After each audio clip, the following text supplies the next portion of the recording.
एकीकडे आखाती देशांमधील युद्धामुळे राज्यामध्ये गॅसचा तुटवडा निर्माण झालाय, तर दुसरीकडे घरगुती गॅसचा अवैध वापर केला जातो आणि अशा घटना समोर आलेल्या आहेत. अनेक जिल्ह्यांमध्ये गॅस उपलब्ध नसल्यामुळे नागरिकांनी आता पर्याय म्हणून इलेक्ट्रॉनिक उपकरणांकडे वळायला सुरुवात केली आहे.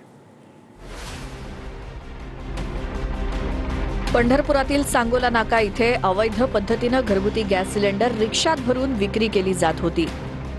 जिल्हा पुरवठा विभागाच्या भरारी पथकानं या प्रकरणी धाड टाकली.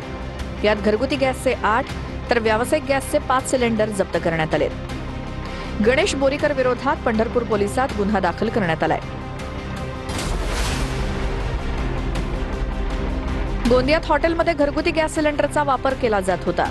या प्रकरणात जिल्हा प्रशासनाकडून 2 हॉटेल्सवर कारवाई करण्यात आली आहे. यावेळी 7 गॅस सिलेंडर जप्त करण्यात आले. कल्याण डोंबिवलीत गॅस तुटवड्यामुळे इलेक्ट्रिक शेगड्यांची मागणी वाढली आहे. गॅस मिळत नसल्यामुळे गृहिणींचा इलेक्ट्रिक शेगड्यांकडे वाढता कल बघायला मिळतोय. कल्याण परिसरातील इलेक्ट्रॉनिक्स दुकानांमध्ये इलेक्ट्रिक शेगडी खरेदीसाठी ग्राहकांची गर्दी दिसतेय. पुढील काही दिवसात इलेक्ट्रिक शेगडीची मागणी आणखी वाढण्याची शक्यता वर्तवली जाते.